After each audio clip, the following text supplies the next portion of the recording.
This morning my devotion was on laughter. How laughter was God's idea. God has a sense of humor. And it was talking about when Sarah, God told Abraham that Sarah would have a son or to have a child, and she was 90 years old, and she laughed. And then she when she had Isaac, she named him Isaac because it means laughter, which is she said when people hear, I don't even remember exactly how it goes, but basically when people hear her story or hear about him, they will laugh with her. Laugh because, I mean, a 90-year-old woman having a baby. And it was funny because she, it was talking about how I bring the little daily bread. I bring a little daily bread book with me to do my devotion because it's pretty power packed. A beautiful tree. Little encouraging words of wisdom, a lot of nuggets in there, and inspiration. And he was talking about like how God has a sense of humor because he made the platypus bill, or the platypus duck bill. I don't know if that's, I don't remember exactly if that's the exact name, but I know what he's talking about. And they are funny looking little creatures, and these long-legged birds that fly, and look at those what I was thinking of is those birds that run so fast. And still watching for snakes. Lots of trees down because of the storm last night, and I just heard a big tree fall while I was hiking. But I was thinking about that because I started laughing because I met this lady at the Suwannee River camp, the Suwannee River Jam campsite. She gave me a ride from the on her little golf cart to the camps, to my camp spot. And where is the trail? Where is the trail? Okay. Anyway. And the first thing she asked, when she asked what I was doing, and I told her that I was hiking the Suwannee River section of the Florida Trail, and I'd hiked from Lake City. The first thing she wanted to know was, but why? and I thought, oh wow, there is a big old sand dollar that I just stepped on. It's got my scuff marks on it. Oh, sorry, it disintegrated when I was trying to clean it. But and it got me thinking, you know, why I do this. It's not comfortable. I don't smell good, and I don't exactly enjoy stinking. It doesn't always feel good, and the trail's just gonna turn. But I love it, and so I just wanted to share that. Not everybody may understand this, and that's okay. I'm not looking for anyone's approval, but I was thinking, you know, how often, what for me though about doing this is that, like, for me it was a goal. This was a goal I had set for myself, and I wanted to meet this goal. It was a challenge to me. I mean, it challenges me. It calls me to step out of my comfort zones, meet strangers, and conquer fears. And I could go on and on with the list, but I think it's important, no matter what where you are, is that even if it's not this, if it's something else, you need to challenging yourself is not a bad thing. There's the, I think that's the camp post going by. Must be going back to the camp that I just left. Anyway, that I believe it's important that we challenge ourselves, because I believe that's how the old cypress tree, or pretty sure it's a cypress, maybe an oak, but I don't know. But I don't believe if you're never challenged, you never grow. So if you're always comfortable and safe, as far as feeling like you're not challenged, then you're not going to grow. And that's what the Lord has been dealing with me on, even in the past month. He even spoke that one night or one day to me as something about comfort. Comfortable people don't grow, and that's the truth.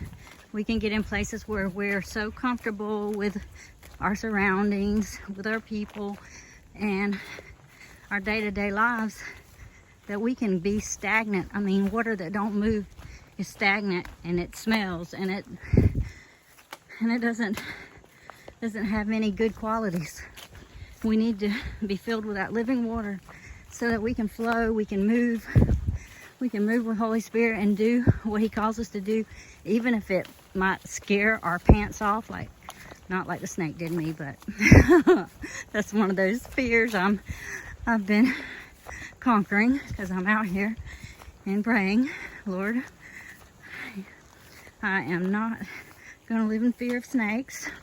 That doesn't mean I'm going to go pick up any and start playing with them, but I'm not going to let them stop me from doing the things that God's called me to do.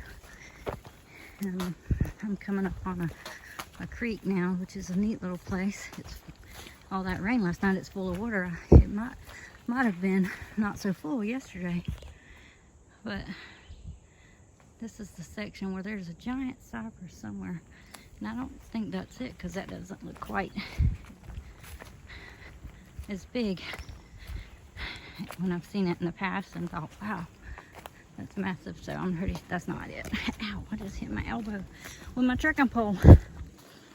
Thank the Lord for trekking poles. They keep me from falling down and help me carry this heavy load. And when I get home, I'm gonna have to go get my sister to massage my neck. But anyway, I'm gonna show you this big cypress, and then I'm gonna shut this off, because I know the camera won't do it justice, but it's pretty amazing and something you don't see very often. There's where they come and looks like check the water levels on the creek or whatever it is. I have to look at my trail app to see what this is. This isn't the Suwannee. I've walked away from the Suwannee. I'll be away from the Suwannee for several miles.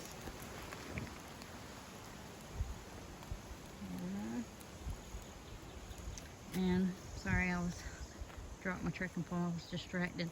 Thought there was a tick on my trekking pole, but it was a leaf. I have to do periodic checks and periodic stretches to keep from being stiff and sore, or as stiff and sore. I'm feeling a little sore, but I think stretching definitely makes a big difference.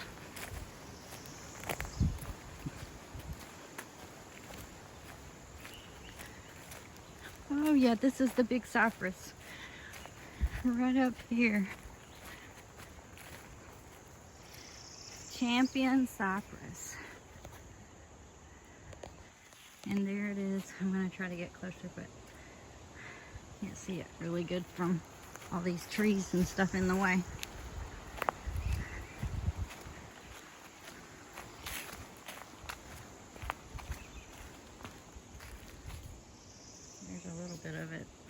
beetle trees are in this way. We've came with me and Beto have there's a way to drive down here. It's through the wildlife management area, and me and Beto have brought the grandbabies, our boys, down here, and the water was a lot lower and you could see it a lot better, but it is massive. This is just really a beautiful spot. And alrighty, look how beautiful it is. It's supposed to be raining all day, but right now it's windy, like probably blowing some rain in, but it feels great. And this is a road walk because they had to reroute the Florida Trail for some reason. But anyway, I got this little King James with Psalms and Proverbs Bible I brought with me, and it says, rejoicing in hope, patient in tribulation, continuing instant in prayer. I was thinking about that. Rejoicing in hope, patient in prayer, or continuing in tribulation. And I was thinking, well, when I got to the Holton Creek campsite, I decided to I had left myself a resupply kit there so that I wouldn't have to carry 5 or 6 days of food with me, because it's very heavy. And so I left a kit there. Well, I stopped at a store yesterday on the way to the Suwannee River Jam place to camp, and got some food. So I had too much stuff by the time I got to Holton Creek. Anyway, I was thinking, you know, this morning I redid all my backpack and decided what needed to continue on my trip with me and what needed to stay behind. Some of it I just put in the giveaway box for other hikers, but some of it I'm gonna go back and pick up, like my jacket and hat and things that I had brought in case it was cold. And it might have been chilly to me on a normal day, but when you're hiking, you're hot most of the time, unless it's absolutely freezing. It's not absolutely freezing. But I was thinking how we carry a lot of stuff, a lot of weights that we need to leave behind.